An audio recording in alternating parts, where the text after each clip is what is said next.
Hello guys! Hello!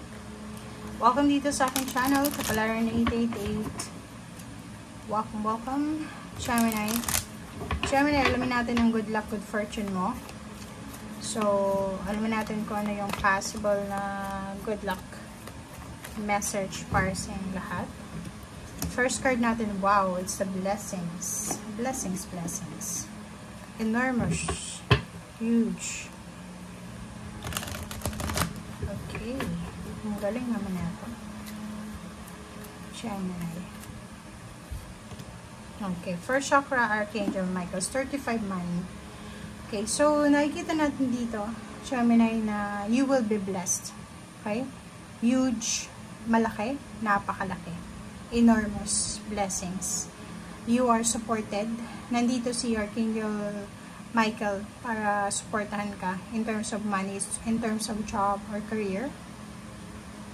Nandito si Archangel Michael para kumbaga, like minsan maraming blessings, marami tayong mga miracles and blessings, abundance and prosperity na talagang para sa atin, diba?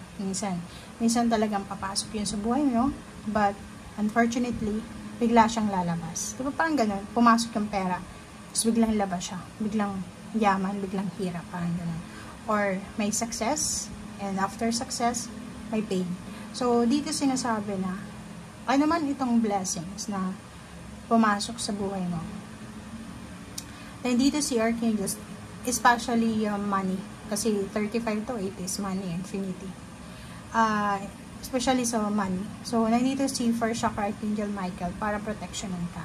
So, i-imaginein mo siya na nasa pinto siya, 'di ba? Nasa pinto siya and siya yung nag-i-screen ng mga papasok sa buhay mo.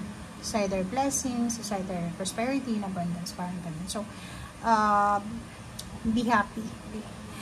Celebrate life. Be happy, be contented, be satisfied kasi you are supported, you are guided. Okay? You are being watched ni Archangel Michael. Lahat ng blessings na yan ay masasalo mo, okay? Kasi supportado ka. Naandyan yung naandyan yung suporta para sa'yo.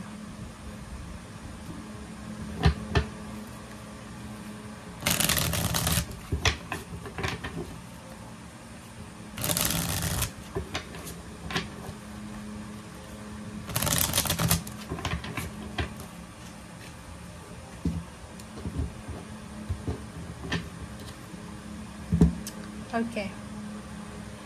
First card natin sa Starter deck. Oh, wow. Nakakaloka to. Huwag na tayo mag-read. Kasi ang ganda na eh. Diba? So, etong the Sun, it's a manifestation of happiness. Full of happiness. Full of joy. Full of, it's a declaration of, diba? Parang prosperity ng abundance talaga. So, sinasabi sa'yo dito, Gemini, na mamumuhay ka talaga ng masaya. Mamumuhay ka ng sobrang saya, ng sobrang harmonious, balance, secure, stable. Diba? Stable na stable. So, if may anak ka, pwedeng anak mo yung magdadala sa'yo ng ligaya. Or, pwedeng maraming may graduation, newborn, baby, parang gano'n, new relationship, new members ng family. Marami kang isa-celebrate na talagang magiging rason ng pagiging proud mo sa sarili mo. Okay? So, Page of Wands in the future. Tingnan natin. Ano ba yung napipredict mo? Oh, diba? So, in the future, nakikita natin na hindi naman to katakataka para sa inyo. Kasi first of all, matipid kayo. First of all, medyo magaling kayo humawak ng pera. Magaling kayo mag-ipon. So, nakikita ko sir dito na in the near future, lahat ng pera mo, masisecure mo siya. So, ibig sabihin hindi ka mauubusan. Kasi you are blessed. Yung lahat ng blessings mo ay masisecure mo siya and mamamanage mo siya ng tama. Okay, Hangman. Okay, so marami kang siguro maraming dumaan sa buhay mo, it's either 3 years ago, 4 years ago, maraming successful events or situations sa buhay mo, but hindi mo ginawang, parang, hindi mo sinelebrate siya. Siguro dahil kulang sa pera, or siguro kulang sa oras, parang ganun. But, dito sinasabi sa'yo na in the near future, yung lahat ng mga na-delay sa buhay mo, lahat ng delay lahat ng stagnant, ay posibleng darating sa'yo. Lahat yun isa-celebrate mo. Like, may mga celebration, late celebration, or mga may salary increase, promotion, graduation, or anything na kailangan celebrate na hindi natuloy, ay itutuloy mo yan. Okay, Two of Swords, and the Fool, and Page of Pentacles. Oh, wow. Okay, so Gemini, first of all, nakikita ko sir dito na yung iba sa inyo, marami kayong pinoprocrastinate, diba? Ang dami-dami yung iniisip na, what if ganito, ganyan, hindi nyo masyadong binibigyan ng focus. Yung iba, like, gusto mong mag-travel, gusto mong lumipat ng bahay, gusto mong lumipat ng career, i-discover yung sarili mo. Yung iba dito, gustong mag-travel talaga. Yung mag-travel sila na i-discover nila yung mundo. Okay? Yung iba naman sa inyo is career, parang gusto niyang lumipat ng career. Like, isa kang OFW, isa kang seaman, and parang gusto mong mag-for good na lang sa isang bansa, like ganon, mag-migrate sa Amerika, mag-migrate sa ibang bansa, like Canada, sa Europa, but matagal mo yung pinaprocrastinate.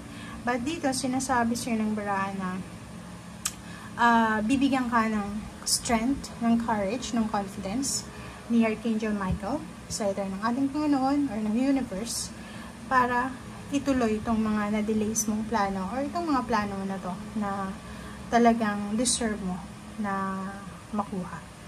Meron ditong incoming flow ng money. So, maraming mag-o-offer sa'yo. It's either financial help, financial support, or pwedeng work, or pwedeng career, na pwedeng magdala sa'yo doon sa Six of Wands. Yung Six of Wands is victory and success. So, nakikita ko sa'yo dito na in the near future, maraming tao yung hahanga sa'yo. Maraming tao yung titingala sa'yo. Maraming magko-congratulate sa'yo, lalo sa social media. Maraming pwedeng mag-congratulate sa'yo. Sabi na, oh, Gemini, congratulations. You did your job. You did your job. You did your best. Parang ganun. Congratulations. And emotionally and financially. And end of the story, sinasabi sa'yo dito na it's 6 and 4. Then, it's a completion. Sinasabi na yung emotional and financial mo is magiging sobrang harmonious, stable, secure talaga siya. Okay? So, congratulations kasi ikaw lang yung may reading na ganito. Okay? Sa good luck and good fortune na sinasabi talagang nasa kamay mo na yan eh. Naka-destiny yan talaga sa'yo. Okay? So, thank you guys for watching. Bye!